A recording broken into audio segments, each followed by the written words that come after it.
Fight on until victory is achieved.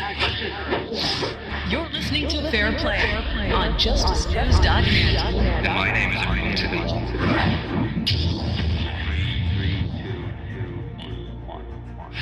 Welcome to FairPlay, and my name is Imran Siddiqui. And today, joining me from Minneapolis, Minnesota, is Omar Muhammad, who has a case that might shock you to your core, because this is something that we don't get to hear a lot about. Omar, thank you so much for joining me, and welcome to FairPlay. Thank you for having me. I appreciate you giving us the time and being candid about your situation, but I want our audience to know what exactly happened with you from your own words. Just to give a backdrop, you were sentenced to 26 years in prison for allegedly a rape, but the rape is there's no victim.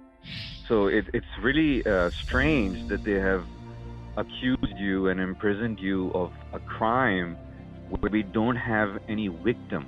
So can you explain to us what really occurred 5 years ago? Yes.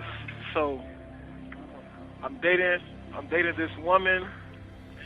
You know, I'm 20 years old at the time.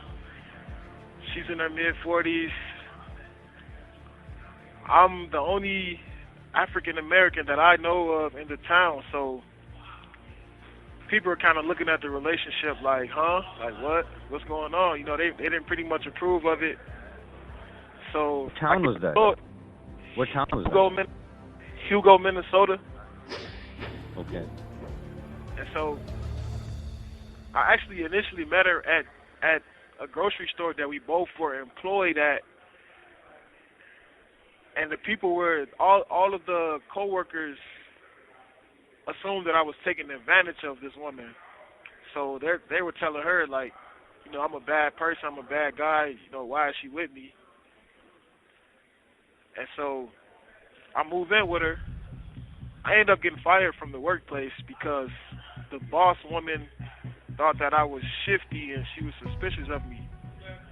She also stated this in trial, and, you know, I was let go. So she comes to work, and people say that they spotted me around town with her. So when she came to work, she had bruises on her because me and her, we wrestled and play fighting, you know, as a couple. You know, couples do have their little things. Our little thing was play fighting. So she came to work with bruises, and the boss was like, you know, badgering her, like, where those bruises come from? Did Omar do that? The boss calls the cops. And when the boss calls the cops, my girlfriend ran to the telephone at the workplace and told me that her boss has called the cops and is trying to get me arrested. I get arrested for domestic, and as I'm sitting in county jail, it gets enhanced to a first-degree criminal sexual assault. So while I was sitting in county jail, she was being coerced, encouraged, and all these other things to make this allegation against me because they wanted me out that town, they wanted me out her life. And this was the means they took to accomplish that. The case has no DNA.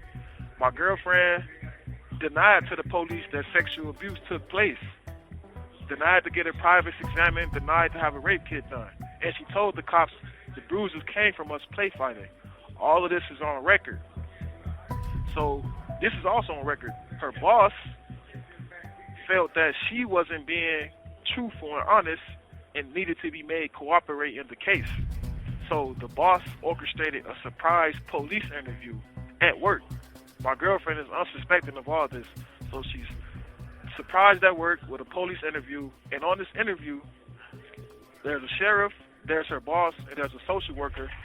They're all encouraging, leading, and making negative comments about me. They made a comment that struck me. They told her, look us in the eyes, because that's when you tell the truth. And they're saying, like, Omar's a bad person, right? It's just us girls here, right? You can tell the truth. You can be honest. This video was played multiple times during trial.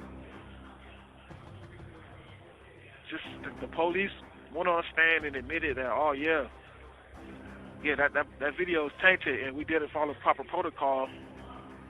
All of these things, you know, the victim had love letters she wrote me, over 70 affectionate text messages that she sent me from her phone to mine, and she admitted on stand in trial that she engages in consensual sex with me. Well, all of these things, I still was managed to get convicted and sentenced to 26 years in prison wrongfully. So, throughout the trial or before the trial, did this lady ever accuse you of rape? No. Okay. Throughout the trial and before the trial, did she file any complaints about you? No. Okay. Before the trial and during your relationship, did you ever do anything that she would call the cops on you? No. Okay. Before the trial and throughout the trial or after the trial, did you ever get a feeling that you were forcing anything upon this lady? No. Did she ever push you back saying that you are forcing this on me? No. Okay. So let me understand this. The lady that they're saying was raped by you is on record to never saying that you ever raped her. Correct. Then what the hell are you doing inside the prison, man? In my opinion, it's because I'm an African American man and she's a Caucasian woman, and the way the prosecutors presented the case, they presented me as some type of person that uses vulnerable women and abuses them to accomplish sexual goals, financial goals. They presented me in this way, and I feel it inflamed a passion in the jury. And in my opinion, there were no African Americans in the jury, so You have 1 minute remaining. I didn't have a jury of my peers, you know. So, but dude, that's an allegation. They still have to prove it. Did they bring any evidence of proving what they're alleging? no, I was told that just her coming to court and pointing at me and saying that's Omar Muhammad, that's all that Minnesota needs for a conviction of first-degree criminal sexual conduct. But did that girl say that he raped me, Omar? No, she came to court and identified me. That's But it. That's it. Yeah, but did she ever accuse you of anything in or outside the court? No. Okay. So, why were there bruises? Where were the bruises on her, and why were there bruises? They were on her arm and leg. There were bruises because me and her would play fight and wrestle. She liked to do that with me, and sometimes I like to do it with her if I wasn't doing anything. So, but I don't understand. You're in your 20s, she's in her 40s. What kind of play fight? It's like wrestling, like grabbing her arms and then, putting her flat on the floor? Something like that? On a bed. We wrestle on the bed. Oh, on the bed. If I'm doing something and she's talking to me, but I'm focused on what I'm doing, she would just grab my face or just grab me, and this wrestling would just kick off like that. So it was all a friendly wrestle? Yeah. Okay. So you mean the bruises were on her wrist? Yeah. She bruises like easily, like it blew my mind how easily, like if I touch her, it'll be a mark on the spot where I touch her at. I know what you mean. My wife has the same thing. When I kiss her on the cheek, it's like, there's a dark red mark that stays on her for some time. Is that what you're talking about? Yes. So it's not like a bruise. It's like a mark stays because people have sensitive skin. Yes. Yeah, a bruise is purple in color. So did she have purple bruises on her? They were yellow. Were they really bad, or were they like slight? They were slight. Okay. So when her office staff saw this, why didn't she tell them that, hey, we were just play fighting and it's cool? She got scared, but when the police came, that's what she told the police. What did she tell them? She told them that the bruises came from her play fighting with her boyfriend. Okay. Did she ever file any police reports against you? No. Why did it take a while for you to respond? Because she was forced to fill out. It's like a form when there has been domestic assault. So when she filled that out, they used that as like a protection order to keep me away from her. But she was forced to fill that out, so I don't know if that counts as her doing it on her own. No, that's force. That's coercion. Yeah, that's why I don't know, because technically, yeah, it's her, but she's forced to do it, so I don't know what that classifies as. All right. So, no, did she ever, on her own will, go to any police station or any person and say clearly that, hey, this guy is trying to abuse me or use me or rape me? Did she ever do that? No. Okay. So that says it all. So, what about that allegation of some people that she's disabled? Is this a disabled lady? Legally, no, but if you want to abide by the opinion of others that's involved in this case, yeah, she's disabled, but legally, no, she's not disabled. So in what way disabled? Reading disability, cognitively disabled. No, I mean, if she was disabled like that, how did she end up getting a job? That's what I'm saying. She's legally not disabled. The whole disabled thing came into play when others that's involved in the case that drove the rape allegation said that she was disabled. So that's when that came into play. Mhm. So all of this happened in Hugo, Minnesota, right? Right. So what was the town like? Were you the only black guy there, or there were other black people? All right, there was one African American female that I've seen. After that, I never seen no black males, but I've seen one African American female. So are you saying that if I walk downtown Hugo, I wouldn't see a lot of black people? Is that what you're saying? No. Okay. So did you get any strange looks and vibes when you ended up in Hugo? Like that happened on a regular basis. Like when I walk to work, there's like a highway that I have to cross to get to my job.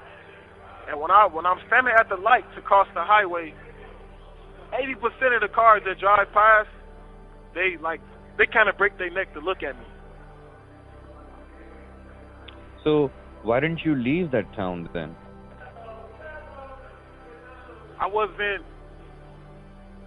20 years old. I wasn't aware of what was coming down the road for me. And plus, I was living with some people, a married couple that took me in, taught me how to financially manage my money, gave me a place to stay, was taking me to church with them, feeding me, allowing me to live there, work there, and they was just teaching me about life. And it was a married couple, and the wife looked at me as her son.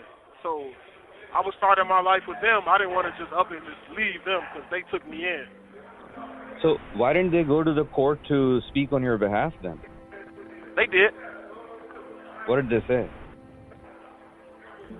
They testified at my trial, and they were saying how, you know, they took me in, how I'm a good kid.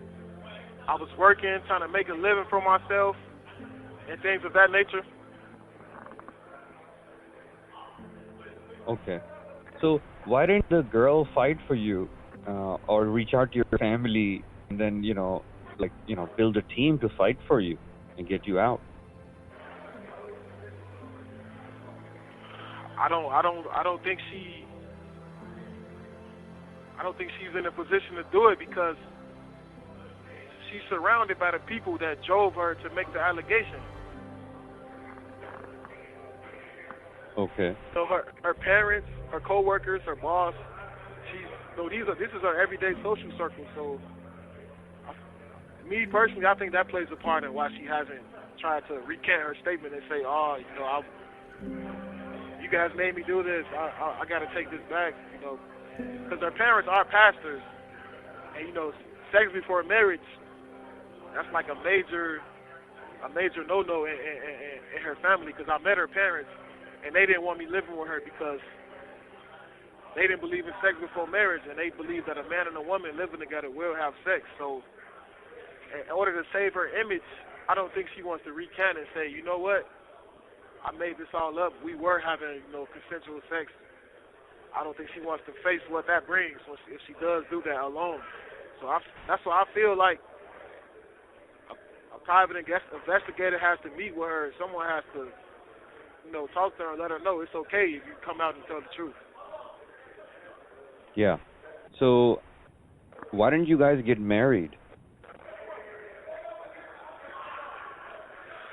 I wasn't trying to get married at that age. So you think maybe that's why people thought that you were using her because you didn't have any plans to get married? That, and she was buying alcohol for me. So when they saw that, they just thought I was using her. But me and her would drink at her house. So that didn't come into mind. When they saw her buying the alcohol for me, it just registered in their mind, oh, he's using her. How did they know that she's buying alcohol for you? Because there's a liquor store connected to the job, the grocery store that we were employed at. So she can buy for herself. Right. That didn't come into mind. They just saw me and her together and her carrying liquor out of the liquor store, and they just said, oh, he's using her. This is on record. Wow. All right. But, allegation is an allegation. It's worth nothing until it's proven. So, were they able to prove any of these allegations? No. Okay. It sounds like you got railroaded. Yes.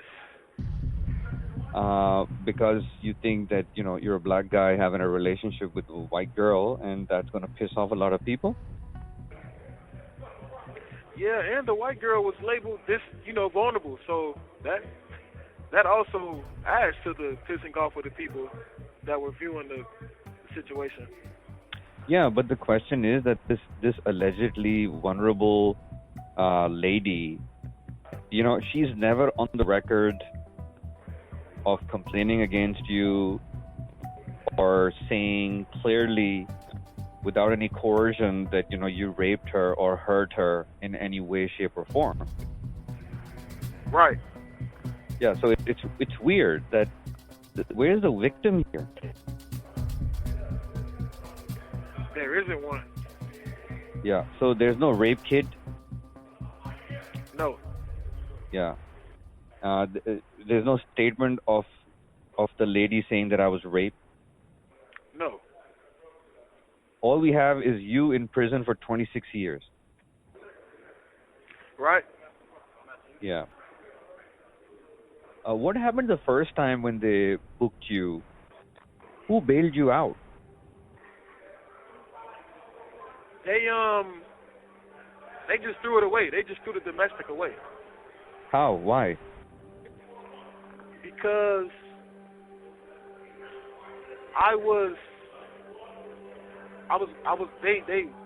it was my court date. I told them, you know what? I'm going to take it to trial. I'm not going to plead guilty to something I didn't do. So they said, okay. So they called me out, and the judge said, we're going to dismiss this case.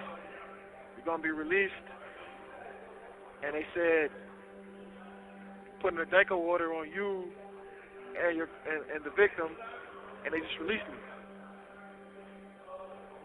Just like that, they just threw the case out. Did you have an attorney? Yeah, I had an attorney.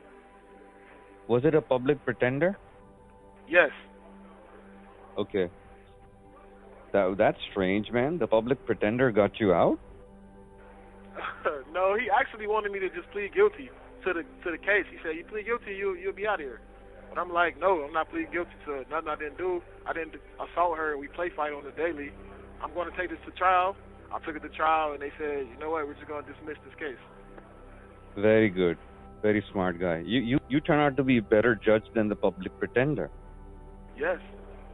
That's cool. Never listen to those assholes.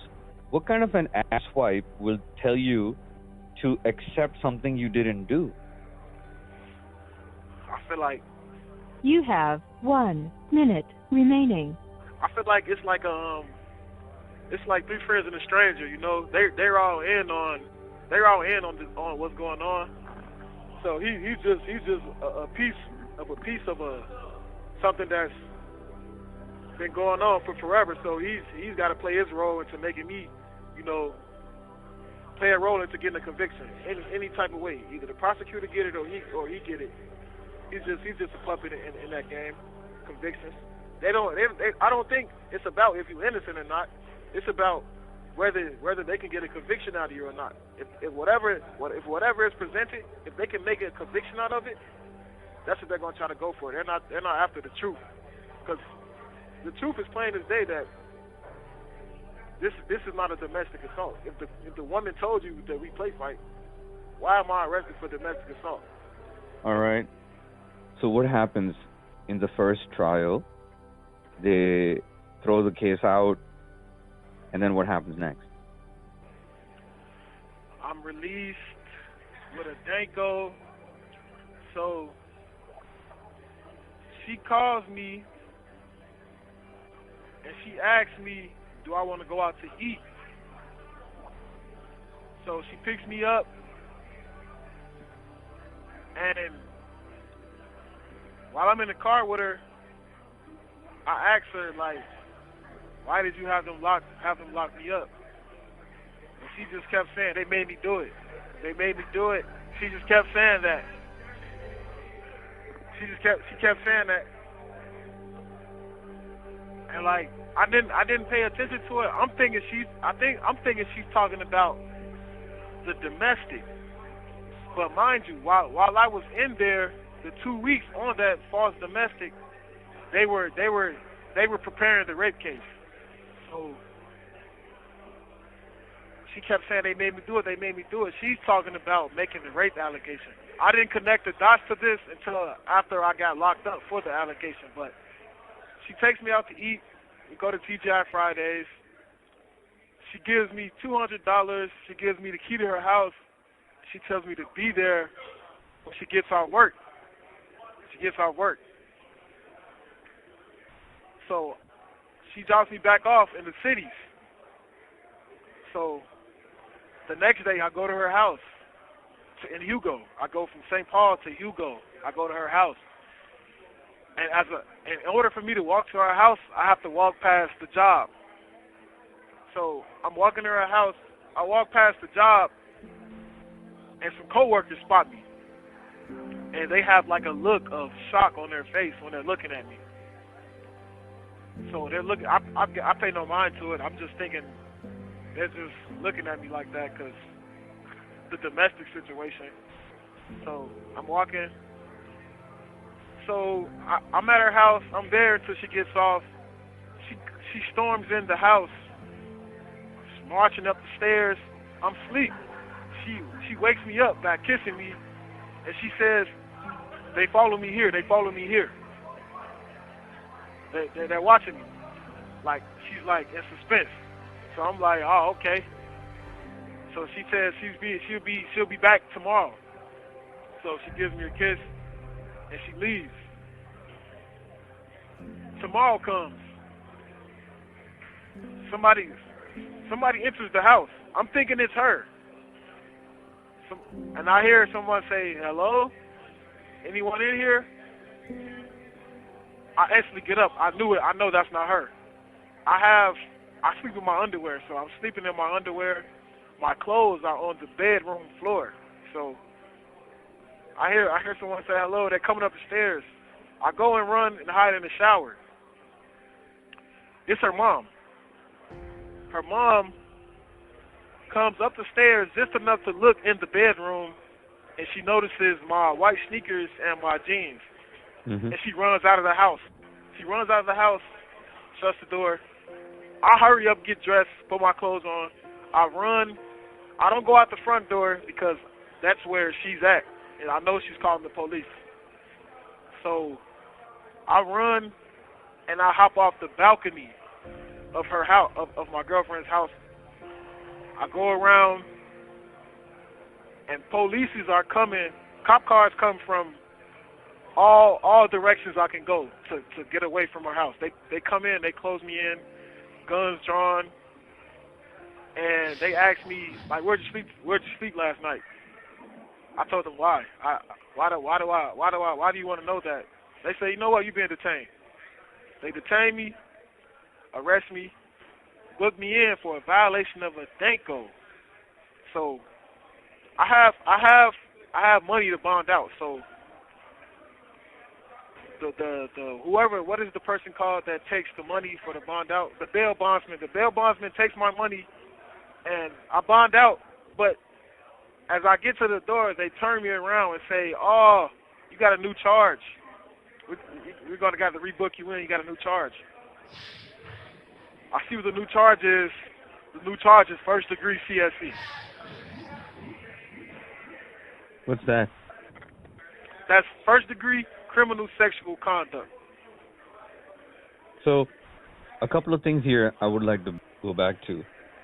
When her mother came in the room, why didn't you confront her or meet her? Because the mom didn't want me living there because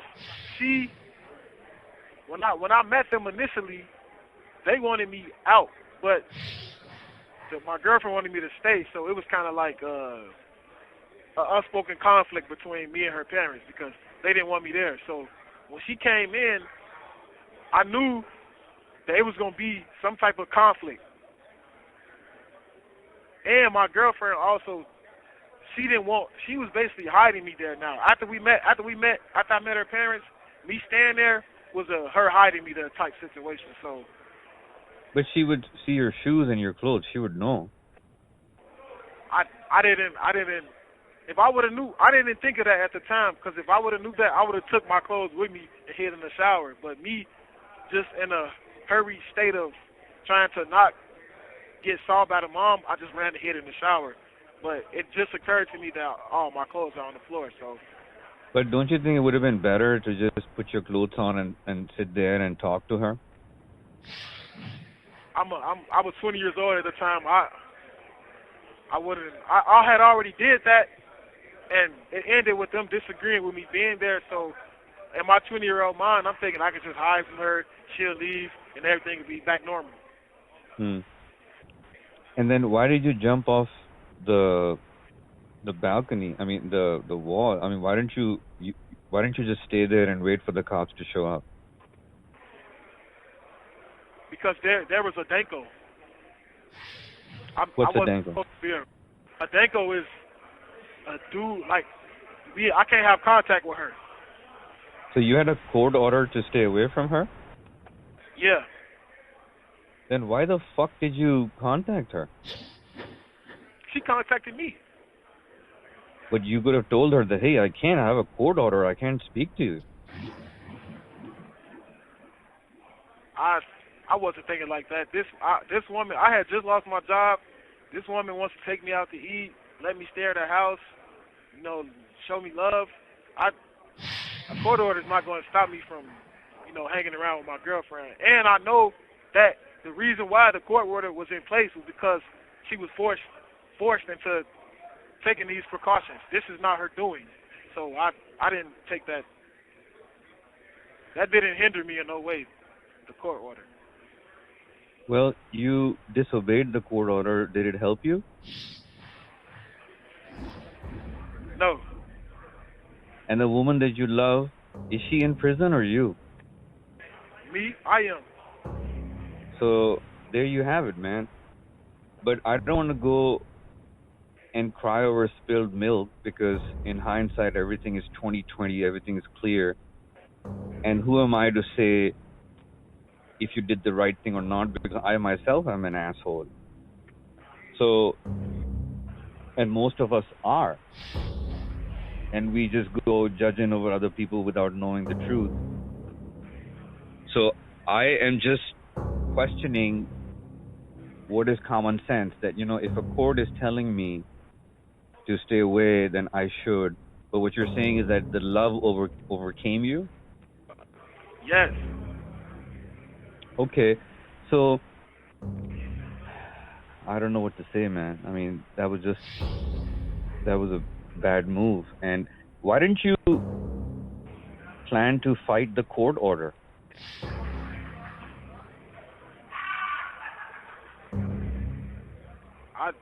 I didn't know, like, I didn't think it was nothing like serious. Like, I never heard of it before.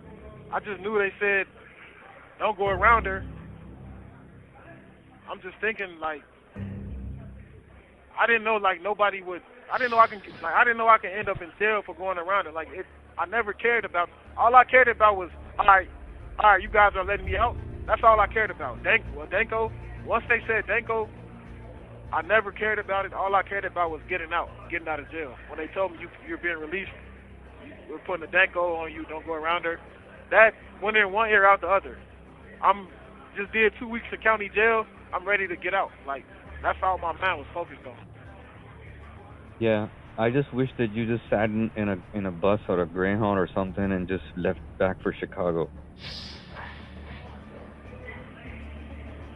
And that's initially what I was going to do when I met the married couple, because the wife was my boss at Maplewood Mall. She just hired me in, and I told her, like, okay, this is my last day working here. I'm about to go back to Chicago. And she's like, no, isn't that dangerous? If you sit down and meet my husband and my daughter, you can move in with me. That's how I got to Hugo. But initially, I was on my way back to Chicago. How long were you in a relationship with that lady? From December to May. So this just happened in 5 months? Yeah. So they arrest you, and they say the charge is something similar to rape. Yeah. Oh yeah. So yeah, they turned me around, and they said you have a new charge, first degree criminal sexual conduct. I didn't know what it was. They said first degree CSC. Okay, I have another. I go to another inmate and I say, man, I just got a new charge. Can you tell me what this is? So I have the correctional officer tell him what the charge was, and the inmate says, like, dude, that's rape. So they moved me to like a secure unit in the county jail because the case was high profile. So they moved me there, and so I'm there for a couple of days. I get a letter from Washington County Social Services, and they're like, it says you've been found guilty of abuse, maltreatment of a vulnerable adult, and sexual abuse of a vulnerable adult. I get that letter, and it says, like, if you want us to reconsider this, please send us something in writing stating what you feel the reason why. So I stayed in writing because now I feel like, whoa, this is not what this is. Now it's time for me to tell the truth about what's really going on. So You have 1 minute remaining. I told them the truth that me and her were dating. Me and her were engaging in consensual sex, and check her text messages in her phone. I sent them that. I sent them telling them the ins and outs about the whole truth about our relationship. I sent that to the social services. My public defender tells me the prosecutor is going to use that letter against me. Why did you send that letter? I'm like, I'm just telling the truth about what happened. That letter is being used against you. Why? They asked you to clarify, so you're just sending in clarification. Exactly. But they're talking about, that letter kind of admits to elements of the crime. So yeah, that letter basically, you basically just handed them the case on a silver platter. They say that letter is an admission of guilt. Was it? No. This is FairPlay on JusticeNews.net.